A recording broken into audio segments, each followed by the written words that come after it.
मंचस्थ सभी आदरणीय जन, सामने विराजमान मेरे विद्वान साथी जो कि पहली पंक्ति में विराजमान हैं, और जयपुर शहर के युवा और गणमान्य व्यक्ति, मैं सबको व्यक्तिगत संबोधन इसलिए नहीं दे पा रहा हूँ कि समय की सीमा है। मुझे आज मन पर और आज की थीम पर बोलने के लिए कहा गया था। पिछले 1 घंटे में मैंने ये महसूस किया कि मेरा ज्ञान कितना अल्प है, और बहुत सारे लोगों से बहुत सी चीजें सीखने को मिली। साधुवाद।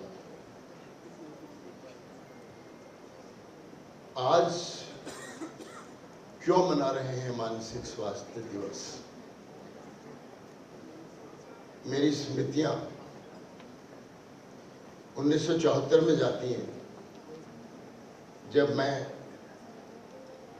यहाँ के मनोचिकित्सा केंद्र में एक हाउस सर्जन था और स्वयं पढ़ने के लिए all India institute of mental health गया था, बेंगलोर, जो बाद में मेरे ही अध्ययन काल में national institute of mental health and neuro sciences बना, निम्हांस, और मुझे पहले बैच में वहाँ अध्ययन करने का सौभाग्य प्राप्त हुआ। तो मैंने ये महसूस किया कि जिस विधा को पढ़ने के लिए मैं इतनी दूर चल के आया हूँ, हजारों किलोमीटर, और मेरे अपने प्रदेश में वो क्यों नहीं है। और 1979 में जब मैं फैकल्टी बन के SMS में आया, तब ये सारी चीजें, stigma, difficult to treat patients, challenges of practising mental health, सब चीजें थी। हम अकेले ही चले थे जानिबे मंजिल, मगर लोग साथ आते गए और कारवां जुड़ता गया। और पिछले 51 वर्षों की मेरी साधना के दरमियान मैंने ये देखा है, अभी भी मैं पढ़ता हूँ, सीखता हूँ, ज्ञान प्राप्त करता हूँ। Next slide. या तो आप करें या मैं करूँ इसको। तो मैं मानसिक स्वास्थ्य के बारे में ज्यादा चर्चा नहीं करना चाहता, क्योंकि मानसिक स्वास्थ्य ही हमारा भावनात्मक, मनोवैज्ञानिक और सामाजिक कल्याण की स्थिति में है, और ये इस बात को प्रभावित करता है कि हम जीवन का सामना करते हुए कैसे सोचते हैं, कैसे महसूस करते हैं और कैसे कार्य करते हैं। नेक्स्ट। ये भी निर्धारित करने में हमें कोपिंग मैकेनिज्म्स की बहुत बात हो चुकी है, इसलिए मैं कुछ स्लाइड्स को बड़ा जल्दी से स्किप ओवर करूंगा और आज की थीम पर आना चाहता हूँ। नेक्स्ट। ये बड़ा इंपॉर्टेंट चीज है जो कि आप सबको देखने की आवश्यकता है। क्या है मानसिक स्वास्थ्य और अस्वास्थ्य के बीच का फर्क? सबसे पहली चीज, अगर आप एक ह्यूमन बीइंग को देखें, a human being is a bio psycho socio religio cultural unit. हम एक बायोलॉजिकल यूनिट है, हमारा एक सिस्टम है। हम एक साइकोलॉजिकल यूनिट है, हमारा एक मन है। हम एक सोशल यूनिट है जो एक परिवार में रहते हैं, और हम एक रिलीजियो कल्चरल यूनिट है।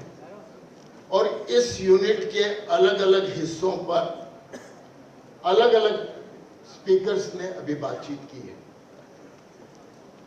सबसे पहली चीज है कॉन्फ्लिक्ट।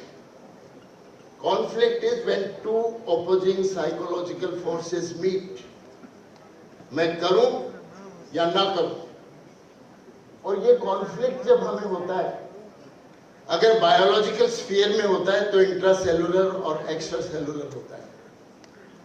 हमारे सेल्स के अंदर भी कॉन्फ्लिक्ट होता है, सेल्स के बाहर भी होता है। कभी हम बैक्टीरिया से लड़ते हैं, कभी हम वायरस से लड़ते हैं, कभी हम ऑटो इम्यून डिसऑर्डर से लड़ते हैं। and that conflict can also lead to mental health issues. Psychological conflicts जो कि थॉट के लेवल पे होता है, पर्सनालिटी के लेवल पे होता है, और उससे बहुत सारी मानसिक व्याधियां जन्म लेती हैं. सोशल कॉन्फ्लिक्ट जब फैमिली और स्मॉल ग्रुप्स के बीच में होता है तो झगड़ा होता है. सोशल एथनिक ग्रुप्स के बीच में होता है तो हम देख रहे हैं परसों बरेली में हो गया, कल कहीं और हो गया, वायलेंस होती है. नेशंस के बीच में होता है तो वार होती है. It is a conflict from micro to mega. ये हमें समझने की आवश्यकता है. और नेशंस के बीच में जो वार होती है, और जब रिलीजियो कल्चरल कॉन्फ्लिक्ट होते हैं तो वैल्यू सिस्टम में कॉन्फ्लिक्ट आता है. और किसी भी कॉन्फ्लिक्ट का हमारे मन पर जो प्रभाव होता है और वो अनरिजॉल्व रहता है तो बीमारी होती है, और बीमारी जब इलाज नहीं होता तो डिसेबिलिटी बन जाती है. ये हमें समझने की आवश्यकता है ब्रॉडर कॉन्टेक्स्ट में. नेक्स्ट, अब क्या होता है मानसिक स्वास्थ्य में बदलाव के लक्षण? मैं एज ए मेडिकल पर्सन आपसे बात करना चाहता हूं. खाने पीने और सोने की आदतों में हमारे बदलाव हो जाता है. जिन लोगों और गतिविधियों को अपन आनंद लेते हैं उनसे हम व्यक्ति दूरी बनाने लगता है, और उसको लगता है कि मुझमें ऊर्जा नहीं है. नेक्स्ट, शून्य महसूस करता है, ऐसे महसूस करता है जैसे कुछ भी मायने नहीं रखता. अस्पष्ट दर्द और पीड़ाएं होती हैं. असहाय और निराश महसूस करता है व्यक्ति, और सामान्य से अधिक धूम्रपान, शराब पीना, नशीली दवाओं का सेवन करना शुरू कर देता है. नेक्स्ट, असामान्य रूप से भ्रमित हो जाता है, भुलक्कड़ हो जाता है, याद नहीं रहता, क्रोध ज्यादा आता है, परेशान होता है, चिंतित होता है और डरा हुआ रहता है. गंभीर मनोदशा का परिवर्तन होना, जिसमें रिश्तों में परेशानियां होती हैं, और ऐसे विचार और यादें होना कि दिमाग में निकल ही नहीं पाती.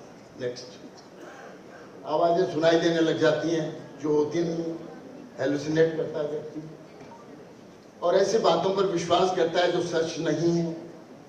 खुद को या दूसरों को नुकसान पहुंचाने के बारे में सोचता है, और बच्चों की देखभाल करने, काम, स्कूल जाने, छोटी छोटी चीजों में दिक्कत महसूस करने लगता है या लगती है.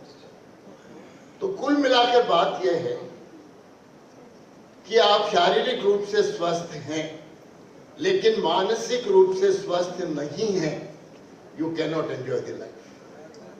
Mental health gives value to life, और इसलिए हमें मानसिक स्वास्थ्य के प्रति जागरूकता रखना आवश्यक है.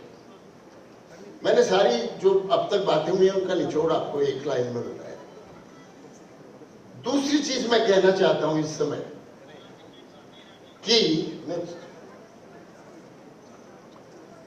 आज हम जो मना रहे हैं मानसिक स्वास्थ्य दिवस, इसका मुझे याद है 1990 में जब मैं ऑल इंडिया सेक्रेटरी था इंडियन साइकियाट्रिक सोसाइटी का, 1990 की बात कर रहा हूं, तब हमने 4 से 10 अक्टूबर तय किया था कि हम मानसिक स्वास्थ्य दिवस हिंदुस्तान में मनाएंगे और सप्ताह मनाएंगे.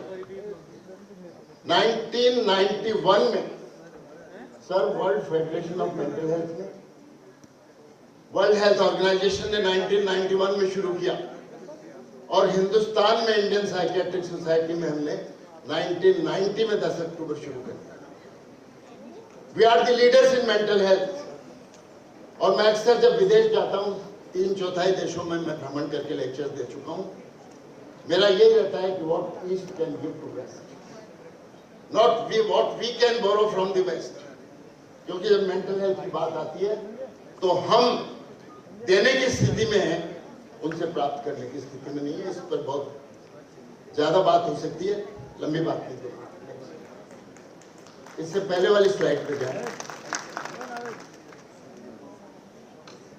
हर साल एक थीम दी जाती है कि मानसिक स्वास्थ्य दिवस के दिन हम किस विषय पर बात करेंगे, और पूरा विश्व उस थीम पर बात करता है, पूरी दुनिया उसी थीम पर बात करती है. और इस साल की जो थीम है that is access to services mental health in catastrophes and emergencies, यानी आपात स्थितियों में और आपदा की स्थितियों में मानसिक स्वास्थ्य कैसे प्रोवाइड किया जाए।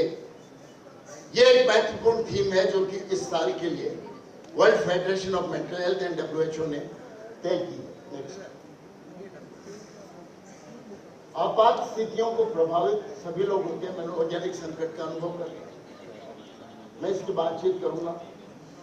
पिछले 10 वर्षों में जो युद्ध हो रहे हैं, संघर्ष हो रहे हैं, उनमें देखा गया है कि 5 में से 1 व्यक्ति 22% people are suffering from depression, anxiety, post traumatic stress disorder, different categories of mental health. Next, और depression, schizophrenia, drug induced disorders जो हैं, ये सब और मानवीय प्रतिक्रियाएं जो होती हैं आपदाओं की वजह से। विनोद, मैं चाहूंगा कि आप ध्यान दें इस पर, आपस में बात न करें, मैं क्षमा चाहता हूं। आप लोग बहुत सीनियर लोग हैं, आदर करता हूं। नेक्स्ट,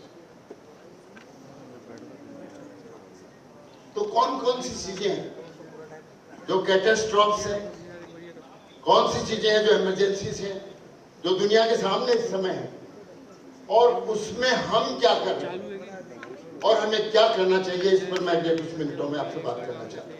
नेक्स्ट, तो देखिए, जो प्राकृतिक आपदाएं हैं, भूकंप, बाढ़, तूफान, जंगलों में लगने वाली आग, ज्वालामुखी का विस्फोट, ड्रॉट्स, अपने राजस्थान में तो काफी ड्रॉट्स पड़े, ये सब विश्व भर में वो आपदाएं हैं जिनको हम नेचुरल कैलेमिटीज के रूप में लेते हैं। अब हम देखें हमारे देश में क्या हुआ, तो मराठवाड़ा में अर्थक्वेक आया 1993 में, आंध्र प्रदेश में साइक्लोन आया, जबलपुर अर्थक्वेक 97 में आया, सुपर साइक्लोन उड़ीसा में आया 99 में, गुजरात में अर्थक्वेक आए, कश्मीर में अर्थक्वेक आए, तमिलनाडु में सुनामी आई और भोपाल में गैस ट्रेजेडी हो गई। ये सारी त्रासदियां अपने देश में हुई और उनसे हमने क्या सीखा। नेक्स्ट, तो हमने ये देखा कि अलग अलग जो त्रासदियां हुई उनमें 59% से लेके 80% लोग उस पॉपुलेशन के इन त्रासदियों में मानसिक स्वास्थ्य की समस्याओं से प्रभावित हुए। नेक्स्ट, सुनामी इफेक्टेड एरियाज में 43% हो गए, अंडमान निकोबार आइलैंड्स में सुनामी का प्रभाव हुआ। नेक्स्ट, फायर डिजास्टर्स भी बहुत कॉमन है जो होते हैं, आग लग जाती है। जंगल की आग तो नेचुरल डिजास्टर है, लेकिन ये मैन मेड डिजास्टर की कैटेगरी में आती है। परसों SMS हॉस्पिटल में आग लग गई, बहुत सारे लोग प्रभावित हुए, लेकिन वो लोग भी प्रभावित होते हैं जो कि SMS में एडमिटेड नहीं थे। बहुत से लोग डर से आक्रांत हो जाते हैं, और ये सारी चीजें हमें समझने की आवश्यकता है कि ये कैटास्ट्रॉफ्स जो होते हैं उनको हम कैसे हैंडल करें, इसकी बात मैं आपसे करता हूँ। नेक्स्ट, भोपाल गैस ट्रेजेडी में रासायनिक रिसाव हुआ, और बहुत सारी जो टेक्निकल एरर्स की वजह से कैटास्ट्रॉफ्स हो जाते हैं, उनको भी हमें ध्यान में रखने की आवश्यकता है। ऑटोमोबाइल एक्सीडेंट्स हैं, और स्ट्रक्चरल फेल्योर्स हैं, बॉम्ब ब्लास्ट है। अपने जयपुर में बॉम्ब ब्लास्ट हुए थे, दौसा में बॉम्ब ब्लास्ट हुआ था, उस पर हमने स्टडी किया सर। नेक्स्ट, तो हमने इंडियन जर्नल ऑफ साइकियाट्री में इसको पब्लिश किया था 1998 में, जो हमारा दौसा में बॉम्ब ब्लास्ट हुआ था उसके विक्टिम्स का क्या हुआ, और उनके जो विक्टिम्स और उनके रिलेटिव्स को हमने स्टडी किया। नेक्स्ट, और उसमें हमने ये पाया कि 35% पीपल जो पेशेंट्स थे उनको पोस्ट ट्रॉमेटिक स्ट्रेस डिसऑर्डर हुआ, डिप्रेशन हुआ, बहुत सारे मेंटल डिसऑर्डर्स हुए। अब सबसे बड़ी बात यह है कि ये सारे कैटास्ट्रॉफ्स हैं, ये सारी इमरजेंसीज हैं, होंगी, लेकिन जो गैप इन सर्विसेज है उसको कैसे मिटाया जाए। 2 तरह का गैप है। एक गैप का आदरणीय चीफ सेक्रेटरी साहब ने, सुधांशु पंत साहब ने जिक्र किया था, man power. 20% of the total population of the country is suffering from one or the other mental disorder as per the latest data, 18 to 20%. 140 का 20% आप देखें तो 28 करोड़ लोग, और उनको सेवा देने के लिए कितने लोग? मात्र 10,000 लोग, जो कि मेरे जैसे और मेरे सामने के रो में बैठे हुए हमारे वरिष्ठ चिकित्सक बंधु हैं ये, और हमारे जो क्लिनिकल साइकोलॉजिस्ट यहाँ बैठे हैं वो, क्लिनिकल साइकोलॉजिस्ट इन मेकिंग ले लीजिए, ये सब मिला के 10,000 लोग सॉरी, ये 10,000 लोग अगर उन 28 करोड़ लोगों के दर्शन भी करना चाहें तो 3 दिन में जाके कर पाएंगे? सेवा देना तो दूर की बात है, बहुत बड़ा गैप है। Gap between the existing services and the available man power. अब मुझे याद आता है 1980 में, जब मैं यंग साइंटिस्ट के बतौर और राजस्थान का रिप्रेजेंटेशन करने के लिए all India institute of mental health गया था, और वहां नेशनल मेंटल हेल्थ प्रोग्राम जो हमारा आजकल चल रहा है उसकी पहली बैठक हुई थी। डॉक्टर विग और डॉक्टर नेकी उसके कन्वीनर्स थे, और उसमें नेशनल मेंटल हेल्थ प्रोग्राम क्या होना चाहिए। सौभाग्य की बात है कि ये प्रोग्राम अब बहुत अच्छा चल रहा है, राजस्थान में भी चल रहा है, बहुत सारे चिकित्सकों को हमने सम्मानित किया है, लेकिन बहुत स्लो चला, और धीमी गति की चलने की वजह से एक ये भी कहावत है कि mental health is not limited only to mental health professionals, it is everybody's business. और इसलिए इस सभागार में जितने लोग बैठे हैं वो एक्टिव ट्रीटमेंट में सहभागी नहीं हो सकते हैं, लेकिन स्टिग्मा रिडक्शन में सहभागी हैं, मेंटल हेल्थ अवेयरनेस क्रिएट करने में सहभागी हैं। ये एनजीओ जो काम कर रहे हैं, लोगों को मानसिक स्वास्थ्य के प्रति जागरूक कर रहे हैं, that also is a mental health work. और उस गैप को पूरा करने के लिए जो काम हो रहा है अप्रत्याशित है, बहुत अच्छा है। 1981 में जब मैं प्रैक्टिस करता था तो बड़ी मुश्किल से मेरे घर से तो करीब 300 मीटर दूर कोई कार पार्क करके छुपते हुए और कहता था, डॉक्टर साहब लेट नाइट का अपॉइंटमेंट दीजिए, कोई आपके यहाँ आते हुए हमें देखने लगे। आज उसी डॉक्टर की लाइन में जब 150 लोग, all categories of people without any stigma आकर जब खड़े होते हैं तो हमें लगता है कि 51 वर्षों में हमने बहुत अच्छा काम किया। ये एक चीज है, stigma reduction has been tremendous in last 50 years। तो गैप इन सर्विसेज एक तो यह है मैन पावर वाला। दूसरा बड़ा गैप मंत्री महोदय की जानकारी में लाना चाहता हूं कि हमारी जो इमरजेंसी फाइटिंग टीम है सर, कहीं भी बाढ़ आती है, कहीं एक्सीडेंट होता है तो हमारी पीडब्ल्यूडी पहुंच जाती है, हमारी पुलिस पहुंच जाती है, हो सकता है 1-2 डॉक्टर भी पहुंच जाए, but what is the status of the mental health professionals? मानसिक स्वास्थ्य कर्मियों को उनके साथ पहुंचने की आवश्यकता है और उसके लिए व्यवस्था होनी चाहिए, ये बहुत जरूरी है। और जब तक हमारी एक्सीडेंट टीम्स के साथ मेंटल हेल्थ के लोग नहीं पहुंचेंगे तब तक सर आपका काम अधूरा रहेगा। आप उस चीज को इमरजेंसी तो डील कर लेंगे, लेकिन पोस्ट जो कहते हैं ना after effects of that episode, उसको जब तक मेंटल हेल्थ प्रोफेशनल्स वहां नहीं पहुंचेंगे वो काम पूरा नहीं होगा। That is another gap in services which has to be addressed too. और ये मैं बात खास तौर से कहने के लिए आपको आया था। नेक्स्ट, अब आखिरी 2-3 मिनट में हमारी कार्य योजना क्या होनी चाहिए? What should be our action plan? That has to be specially looked by Amrish ji and Sir Khilsar Saab and the Iqbal Saab and other people. हमारे मिशन कमिश्नर भी हैं। Action plan, next, action plan में जो हमारी सारे sectors की जो आपातकालीन योजनाएं हैं उसमें मेंटल हेल्थ प्रोफेशनल्स को शामिल करना बहुत जरूरी है। अरे भाई ठहर जाए, इसका घूंघट धीरे धीरे उठता है ऐसे। हाँ, capacity building is very important.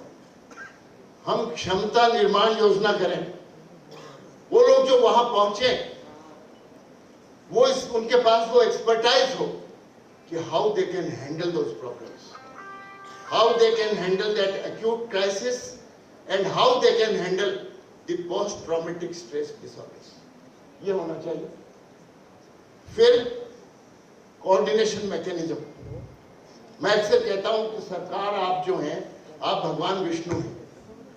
भगवान विष्णु के 4 हाथ हैं, पुलिस डिपार्टमेंट है, हेल्थ है, सोशल वेलफेयर है और मेडिकल एंड हेल्थ है। इन चारों डिपार्टमेंट्स को भगवान विष्णु के चारों हाथों को ये मालूम नहीं है कि एक हाथ क्या कर रहा है और दूसरा क्या कर रहा है। तो जब तक कोऑर्डिनेशन नहीं होगा, विष्णु भगवान का प्रभाव नहीं होगा। We have to have adequate coordination mechanism, और हमारी कंटिंजेंसी प्लान जो है, आकस्मिक योजनाएं जो सरकार की बनती हैं, उसमें मेंटल हेल्थ एक्सपर्ट्स का क्या स्टेटस है, we have to look at it next. दूसरा, establish cross sectoral mental health technical working group. ये जो mental health and psychosocial support system है, इसका क्रॉस सेक्टोरल ग्रुप होना चाहिए, and all departments who are interested in this work should sit together, maybe once in 3 months, once in 6 months, but for the catastrophe you cannot imagine कि कब होगा, आपातकालीन स्थिति कब आएगी, आपको मालूम नहीं है, and you have to be prepared for the unexpected at all points in time.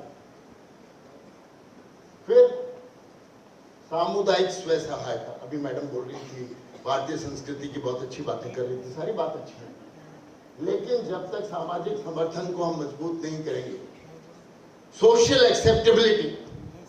Acceptability by the community जब तक नहीं होगी, ये सारे सिस्टम फेल हो जाएगा। नेक्स्ट,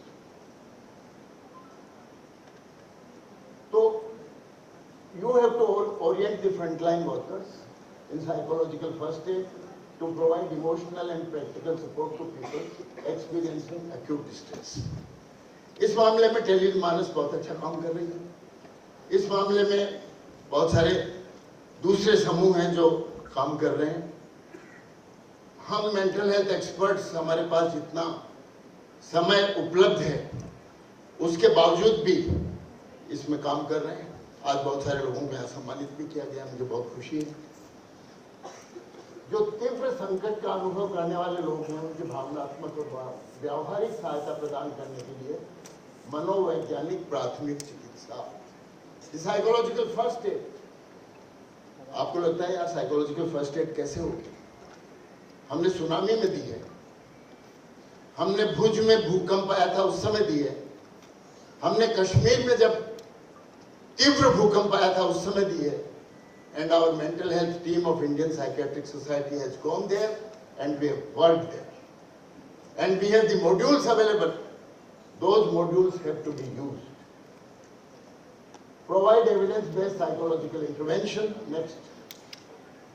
और आखिरी बात यह है कि establish referral networks between mental health specialists, general health care providers, community support and other relevant services. जितनी भी रेलेवेंट सर्विसेज है उनके बीच में एक अच्छा रेफरल नेटवर्क होना चाहिए, वो बहुत इंपॉर्टेंट है। नेक्स्ट, बस इतनी सी बात मुझे करनी थी आपसे। मुझे लगता है सर मैंने 20 मिनट से ज्यादा समय नहीं लिया है, कोशिश की है कि आपका समय बर्बाद ना हो, लेकिन जो समय उपलब्ध था उसमें मैंने आपसे वो बातें कही है जिसमें आपका ध्यान आकर्षण बहुत जरूरी है। आखिरी बात, माननीय मंत्री महोदय, जो आपके मन के बहुत करीब है, वो है दवाओं की उपलब्धता। Mentally ill patients are still not covered under the insurance. They are still not covered, and the government has to take a serious action on this issue, that our patients are covered under the insurance scheme, क्योंकि बहुत सारे लोग ऐसे हैं sir sir, बहुत सारे लोग ऐसे हैं जो अफोर्ड नहीं कर सकते। हमारी मानसिक स्वास्थ्य की दवाएं सबसे सस्ती हैं। कैंसर की तुलना में, हार्ट डिजीज की तुलना में, इवन डायबिटीज की तुलना में हमारे द्वारा दी गई दवाएं सबसे सस्ती हैं। इसके बावजूद भी बहुत से पेशेंट्स आते हैं, मन नहीं करता कि उनसे फीस लें, इसलिए कि वो दवा लेना अफोर्ड नहीं कर सकते। ये